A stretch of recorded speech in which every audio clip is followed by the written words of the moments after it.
Are not all angels ministering spirits sent to serve those who will inherit salvation? Angels are beings that are made after perfection, after an ideal. Angels are an extension of that which is whole. They act for the holy. Today we look at one of such extensions. Firja, Judge of Valor, is a 2/4 angel cleric. She can fly and has lifelink, making her a great protector as a body. She is typically priced at 2, a white, black and a black. But then her ability has the potential to draw you a card when you cast your second spell each turn. Not only do you draw, but you get to choose one card from the top 3 of your library. Then the other 2 still end up in your graveyard. Her flavor says she is both Shepherd and Reaper, and her judgment is final. She has one reincarnation for now, as she lives on Kaldheim, and the art for this first card was created by Livia Prima. Just kidding, there is a very metal and emotional version of Furia from God Machine too. We will talk about this great contrast later. Firja has the final say in whether you end up in life, so let's learn about her. Maybe we get some insight into how to get into the God's Hall of Kaldheim. Let us start with the flavor of Firja today. It says that she is both Shepherd and Reaper. This is significant as on Kaldheim there are 2 types of angels, or Valkyries, that always work in pairs. Their purpose is to filter out the Valorant from the faint Vikings. Reapers are tasked with slicing up all cowards. People that run from battle never get far with them. Reapers are almost always black aligned, which is rather sloppy. They are paired with Shepherds. Shepherds strive to bring all worthy souls safely to Starnheim. Some are also seen granting people a second chance, as we see with Shepherd of the Cosmos. Firja used to be a Shepherd. Together with her Reaper, she was overseeing a battle. They had a disagreement on whether or not the warrior was worthy. They were supposed to agree before making a decision, but the warrior would get away. So the Reaper started the chase after the warrior when he ran away. Firja believed the warrior was worthy though, so she sliced her own eternal partner down. Shepherds and Reapers are bound together forever though, so they merged into one. Now Firja's judgment is final, as she never will have to argue with anyone anymore. A side effect was that she grew the wings of her partner as well, and her wings got a little darker. This story shows us that rigid systems always have flaws. If the warrior would have fled, then judgment was not executed properly, showing us the weakness of laws and with that, the Ords of Colors. Firja is a judge. She bears the burden of having to choose over the warrior's fate alone. She kills the unworthy and guides the worthy at the same time. The struggle she had with her Reaper is now in herself. This must give her a huge struggle, because as we have seen, the rules are not rigid. Still, making every Valkyrie a Shepherd and a Reaper does seem more efficient. So why is it not so? Well, this has to do with the creation of Valkyries. There used to be only one Judge of Valor, one Valkyrie, at the creation point of Kaldheim. She died for an unknown reason shortly after creation, creating the lake on Starnheim out of her blood. This lake is not really a lake, as it is not made of water, but of a mirror-like smooth surface. Still, all Valkyries are born from it, just like the shapeshifters. Apparently angels are born from a lake as well. I'm starting to think everyone is born from a lake. But I digress. Firja is the first to return to the first form of the Valkyries. She has to observe warriors. When they finish great feats or die valiantly, they get to feast in the God's Hall. Here they are granted the gift of storytelling, meaning that they can spice up the stories of their lives very well. This makes for great dinner apparently, as everyone on Kaldheim wants to get there. These wishes are also influenced by the alternative. which is to roam the gold lands of Istval forever.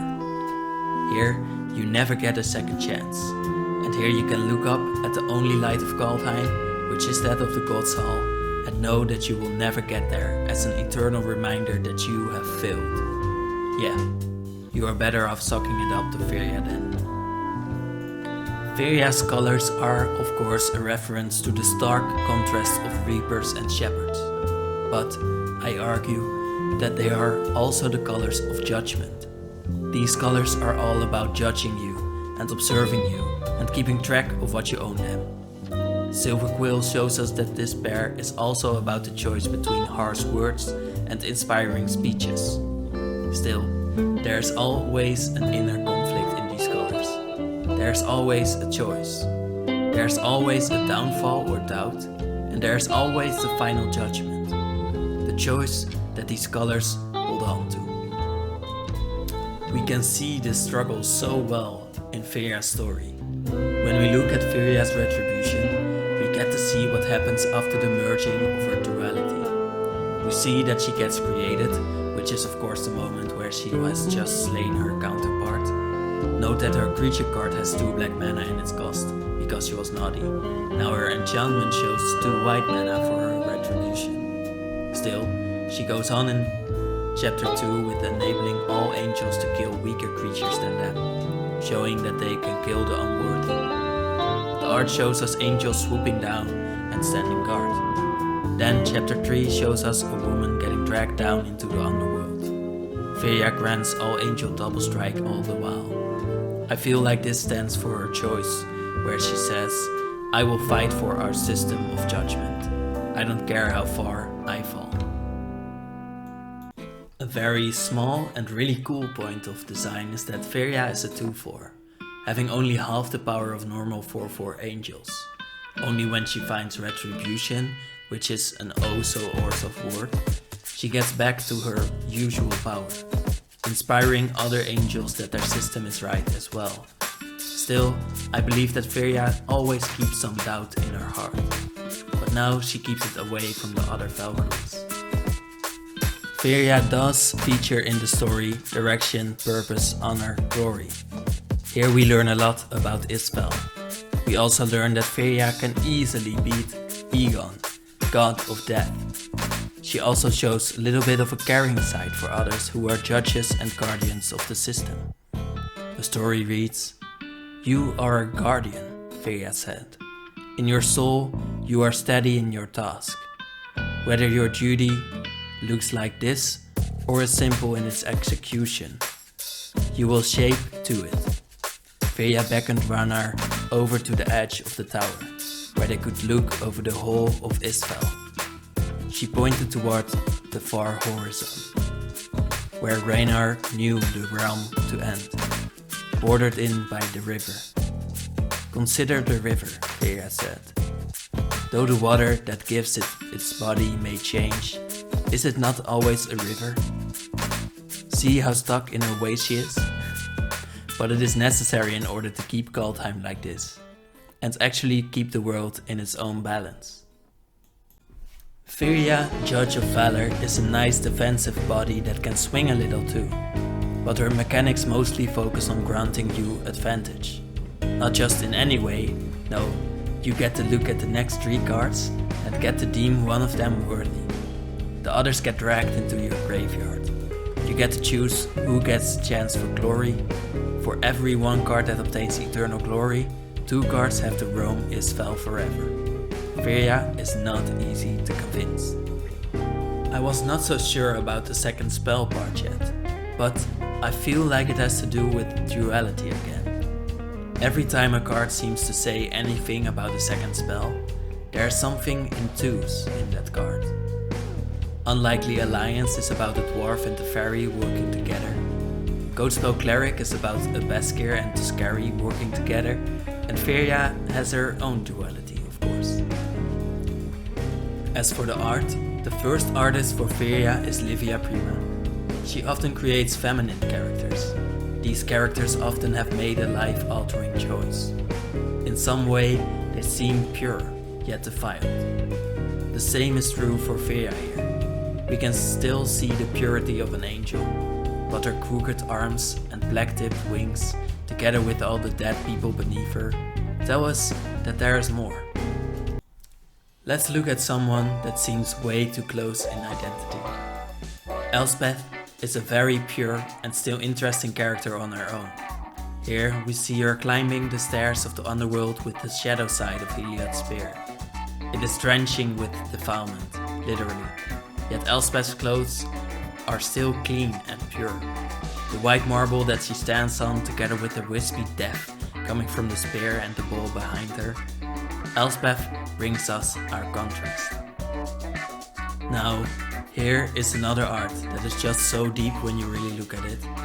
I mean, it is obviously linked to the Little Mermaid, but this wishful merfolk is looking with empty, glowing eyes to what she could have been if she were human.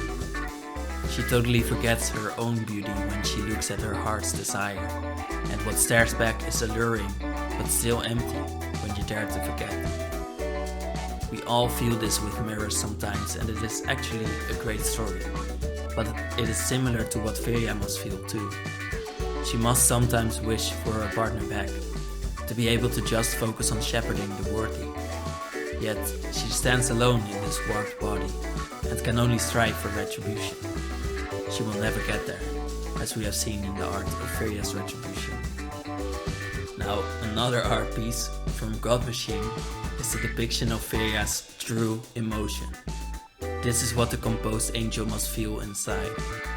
A shepherd that is now forced to enact the rules of the Reaper too. She must sometimes want to say that someone might be worthy, still her Reaper side knows.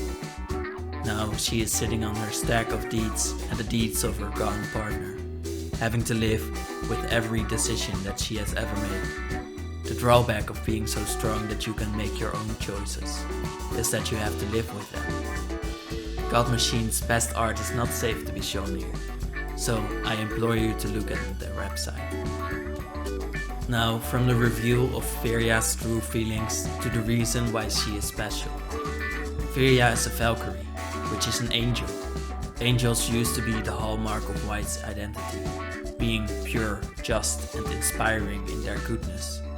This aspect of magic has changed over the years, and now strength does not equal evil anymore. Black is just as good as white, and angels have dipped their toes into the self-centered identity of magic. So, what is the same for all angels?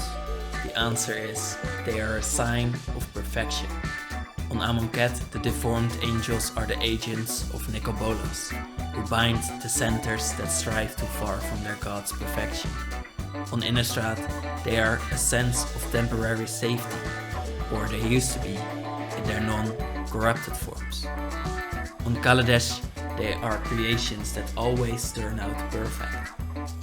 Now, on Kaldheim, perfection is reaching Starnheim. Starnheim is the ideal of perfection, and their Valkyries are the beings that protect that perfection. That ideal. Actually, ideal is the better word, but I like to be extreme. Firja is the judge of whether you live according to the ideals of Kaldheim. Even the gods have to answer. There are 12 longships waiting for the current gods to fail, ready to ship them off into eternity when they fail to uphold perfection. Firja, Judge of Valor, is a badass. She still struggles with her choices, as we can see, but she has become a symbol. Every other Valkyrie expects that she makes the right choices. Every Valkyrie looks up to her ideal. Still, Firja struggles. She knows that there is not always the right choice. In my eyes, that is the sign of a great judge. Thank you for watching.